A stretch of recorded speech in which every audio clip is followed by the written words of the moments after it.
శ్రీ మైసూర్ చాముండేశ్వరి దేవి జ్యోతిష్యాలయం. సమస్యలతో చింతిస్తున్నారా? అయితే ఒక్కసారి గురూజీకి ఫోన్ చేయండి. అనారోగ్యంతో బాధపడుతున్నారా? ఆర్థికంగా ఇబ్బంది పడుతున్నారా? మనశ్శాంతి కోల్పోతున్నారా? విద్య, ఉద్యోగం, విదేశీ ప్రయాణం, ప్రేమ, పెళ్లి, సంతానం, భార్యాభర్తల మధ్య గొడవలు, అనుమానాలు రావడం, నరదృష్టి, కుజదోషం, చేతబడి, వశీకరణ, రావలసిన డబ్బులు రాకపోవడం, ఇళ్లు స్థలాలు అమ్ముడుపోకపోవడం, ఎన్ని సంబంధాలు చూసినా పెళ్లి ముడిపడకపోవడం, ఇలా ఎటువంటి సమస్యలకైనా అంజనం వేసే ఫోన్ ద్వారానే జ్యోతిష్యం చెప్పబడును. Cell number 9652484281. ఓం శ్రీ మాత్రే నమః. ఛానల్లోకి స్వాగతం అండి. ఈ వీడియోలో మనం కన్యా రాశి వారి గురించి మాట్లాడుకోబోతున్నాం. ప్రస్తుతం ఉన్నటువంటి గ్రహస్థితిని అనుసరించి ఫిబ్రవరి 26 శివరాత్రి లోపు ఈ రాశి వారికి ఒక పెద్ద సమస్య రాబోతుంది. ఈ గండం గడిస్తే అదృష్టమే అదృష్టం. అంతేకాదు మీ జీవితంలో పెద్ద మార్పులు కూడా జరుగుతాయి. అయితే ఈ రాశి వారికి శివరాత్రి లోపు రాబోతున్న సమస్య ఏంటి, దాని నుంచి ఎలా బయటపడాలి, అలాగే ఆ గండం గడిస్తే ఎటువంటి అదృష్టం వరిస్తుంది, జీవితంలో ఎటువంటి మార్పులు జరుగుతాయి అనే అంశాలతో పాటుగా ఈ సమయంలో మీరు చేసుకోవలసిన దేవతారాధన, అలాగే పాటించవలసిన పరిహారాల గురించి ఈ వీడియోలో మనం వివరంగా తెలుసుకుందాం. కానీ అంతకంటే ముందుగా మీరు కనుక మన ఛానల్ని ఇప్పటి వరకు సబ్స్క్రైబ్ చేసుకోకపోతే సబ్స్క్రైబ్ చేసుకొని పక్కనే ఉన్న బెల్ ఐకాన్ నొక్కి ఆల్ సెలెక్ట్ చేసుకుంటే మేము ఇలాంటి వీడియోస్ అప్లోడ్ చేయగానే ముందుగా మీకు నోటిఫికేషన్ వస్తుంది. అలాగే వీడియోని ఎక్కడా కూడా స్కిప్ చేయకుండా చివరి వరకు చూస్తేనే మేమేం చెబుతున్నామో మీకు పూర్తిగా అర్థమవుతుంది. ఇక వివరాల్లోకి వెళ్ళిపోతే ముందుగా ఈ రాశివారి వ్యక్తిత్వం గురించి చూసుకున్నట్లయితే ఈ రాశివారు దయాగుణం, దానగుణం అధికంగా కలిగి ఉంటారు. ఎదుటివారు కష్టాల్లో ఉంటే ఖచ్చితంగా సహాయం చేయాలి అనుకునే మనస్తత్వాన్ని కలిగి ఉంటారు. అలాగే ఈ రాశి వారికి ఏదైనా పని అప్పజెపితే దాన్ని పూర్తి చేసేంత వరకు నిద్రపోని మనస్తత్వాన్ని కలిగి ఉంటారు. ఒక పనిని ఎలా పూర్తి చేయాలి అనే ప్రణాళిక రచించుకుని దాని అనుగుణంగా పనిని పూర్తి చేస్తారు. పెద్దల పట్ల గౌరవ మర్యాదలు కలిగి ఉంటారు. అలాగే వీరనుకున్న ఆలోచనను అమలు చేయటం వల్ల జీవితంలో ఉన్నత స్థానాన్ని చేరుకుంటారు. అలాగే మీరు ఉన్నతంగా ఉండటానికి కూడా మీ కుటుంబ సభ్యులు కారణమవుతారు. ఈ రాశి వారు ఎటువంటి స్వార్థం లేకుండా ఎదుటి వ్యక్తులకు సహాయపడతారు. ప్రస్తుతం ఉన్నటువంటి గ్రహస్థితిని అనుసరించి ఈ రాశి స్త్రీ పురుషులకి అనుకూలంగా ఉందనే చెప్పాలి. వ్యక్తిగత జాతకంలో గ్రహాలు నీచబడి ఉంటే తప్పితే అన్ని అంశాల్లో కూడా అనుకూలమైన ఫలితాలను పొందుతారు. అయితే ఈ సమయంలో మీరు కష్టాలు, సుఖాలు అన్నీ కూడా మిశ్రమంగా పొందుతారు. ఈ సమయంలో మీరు మొండి బకాయిలు వసూలు చేసుకోగలుగుతారు. అంటే గతంలో మీరు ఎవరికైనా డబ్బులు అప్పిచ్చి తిరిగి రాని పరిస్థితులు ఉంటే కనుక ఆ సమయంలో మీకు బాకీలు వసూలయ్యే అవకాశం ఉంటుంది. గతంలో తాకట్టు పెట్టిన బంగారాన్ని కూడా ఈ సమయంలో విడిపించుకోవచ్చు. నూతన వస్త్రాలు, వస్తు వాహనాలు, బంగారం కొనుగోలు చేస్తారు.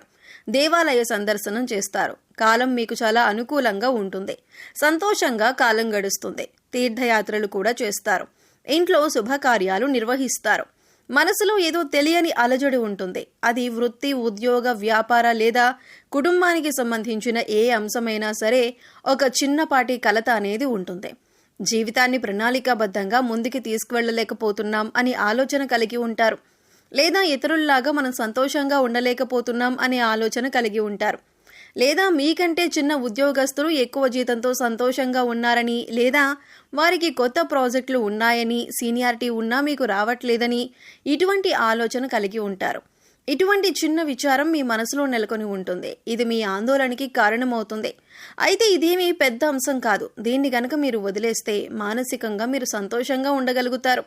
ఎందుకంటే చిన్న చిన్న అంశాలను ఎక్కువగా ఆలోచించి మీరు అనవసరంగా బాధపడే అంశాలే ఈ సమయంలో ఎక్కువగా కనిపిస్తున్నాయి. అయితే ఇక్కడ ముఖ్యంగా చెప్పదగిన విషయం ఏంటంటే మీ పని మీరు చూసుకుంటూ మీకు ఉన్నంతలో మీరు సంతోషంగా ఆనందాన్ని గడపగలిగితే ఎటువంటి సమస్యలు దరిచేరవు. కుటుంబంతో ఆహ్లాదంగా కాలాన్ని గడపడానికి ప్రయత్నించండి. ఎప్పుడూ కూడా మిమ్మల్ని ఇతరులతో పోల్చుకోవద్దు. ఇలా ఇతరులతో కంపేర్ చేసుకోవడం వల్ల మీలో ఉత్సాహం, ఆత్మవిశ్వాసం అన్నీ కోల్పోయే అవకాశం ఉంటుంది. కాబట్టి ఎదుటివారికి సంబంధించిన అంశాలను మీతో పోల్చుకోకండి. ఈ సమయంలో మీ ఉద్యోగానికి సంబంధించిన అంశాలలో ఏమైనా సమస్యలు ఉంటే అవన్నీ తగ్గుముఖం పడతాయి. మీ సహోద్యోగుల సహాయ సహకారాలు మీకు పూర్తి స్థాయిలో లభిస్తాయి. గతంలో మీ పై అధికారులతో కానీ సహోద్యోగులతో కానీ ఏమైనా సమస్యలుంటే అవన్నీ తొలగిపోతాయి. కుటుంబంలో ఏవైనా సమస్యలు ఉన్నా అవన్నీ తొలగిపోతాయి. చిన్న చిన్న అనారోగ్య సమస్యలు కూడా తగ్గుముఖం పట్టే అవకాశం ఉంటుంది. ఈ సమయంలో మిశ్రమంగా ఉంటుంది. ప్రతికూల పరిస్థితులు ఉండవు, అలా అని అనుకూలంగా ఉండదు. సామాన్యంగా రోజులు గడిచిపోతాయి. అన్ని రంగాలలో పనిచేసే వారికి వృత్తి, ఉద్యోగ, వ్యాపారాలలో సానుకూలంగా ముందుకు వెళ్ళిపోతారు. ఉద్యోగ రంగం వారికి, వ్యాపార రంగం వారికి అనుకూలంగా ఉంటుంది. మీడియాలో పనిచేసే వారికి మంచి అవకాశాలు కలిసి వస్తాయి. ఆర్థికంగా అనుకూల ఫలితాలను పొందుతారు. మీరు చేసే ఏ నూతన ప్రయత్నమైనా, అంటే మొదలుపెట్టే ఏ పనైనా సరే మంచి ఫలితాలను అందిస్తుంది.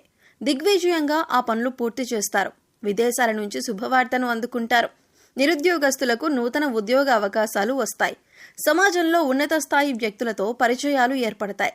మీరు చెప్పాలనుకున్న విషయాన్ని ఎదుటి వ్యక్తులతో క్లియర్గా చెప్పగలుగుతారు. వారికి అర్థమయ్యేలాగా వివరించి మీకు నచ్చిన విధంగా వారిని మార్చుకుంటారు. ఆస్తి తగాదాలు, గొడవలు ఉన్నట్లయితే అవన్నీ కూడా తొలగిపోతాయి. అయితే ఈ సమయంలో మీరు ఎదుర్కోబోతున్న అతిపెద్ద సమస్య ఏంటి అంటే, మీ మాట తీరు అనేది చాలా జాగ్రత్తగా ఉండాలి. ఎందుకంటే మీ మాట తీరు వల్ల మీ బంధువుల్లో కానీ, ఇరుగు పొరుగు వారితో కానీ, లేదా స్నేహితులతో కానీ మాట పట్టింపులు వచ్చే అవకాశం ఎక్కువగా ఉంది. కాబట్టి మీరు మాట్లాడే ప్రతి మాట కూడా ఆచితూచి మాట్లాడాలి. ఎదుటి వ్యక్తులతో మాట్లాడేటప్పుడు మీ మాట తీరు మార్చుకోకపోతే కనుక అదొక పెద్ద సమస్యగా మారుతుంది. ఇక మీరు చెప్పాలనుకున్న విషయాన్ని ఎదుటి వారితో సౌమ్యంగా చెప్తే కనుక మీ జీవితంలో ఒక పెద్ద గండం గడిచినట్లే అవుతుంది. ఎందుకంటే మీ మాట తీరు సరిగ్గా లేకపోతే అది మీకు కెరీర్ మీద కూడా ప్రభావం చూపించవచ్చు. అదే మీరు మాట్లాడే విధానం మార్చుకోగలిగితే కనుక మీ జీవితంలో అదృష్టాన్ని చూస్తారు. దీనివల్ల మీరు కెరీర్లో కానీ, లేదా మీ వృత్తి, ఉద్యోగ, వ్యాపార పరంగా కానీ మీరు ఉన్నత స్థాయికి ఎదుగుతారు. మీ మాట తీరు మార్చుకుని మీ నైపుణ్యాన్ని ప్రదర్శించి జీవితంలో అత్యున్నత స్థాయికి ఎదగగలుగుతారు. ఈ చిన్న మార్పు చేసుకుంటే కనుక మీ జీవితంలో అతిపెద్ద మార్పులు జరుగుతాయని చెప్పొచ్చు. అలాగే ప్రతి ఒక్కరికి కూడా మీ పర్సనల్ విషయాలను తెలియజేయకండి. ఎవరు సొంతవారు, ఎవరు పరాయి వారు అనే విషయాన్ని మీరు గమనించాలి. అంటే ఎవరు మీ మంచిని కోరుతున్నారు, అలాగే ఎవరు మీకు కనబడకుండా శత్రువులుగా తయారవుతున్నారు అనే విషయాన్ని మీరు గమనిస్తూ ఉండాలి. ఇక శత్రువులకి కనుక మీ పర్సనల్ విషయాలు చెప్పినట్లయితే అవసరమైనప్పుడు ఆ విషయాలను ఇతరులకు తెలియజేసి వారు ప్రయోజనాన్ని పొందే అవకాశం ఉంటుంది. ఈ విషయంలో మీరు చాలా జాగ్రత్తగా ఉండాలి.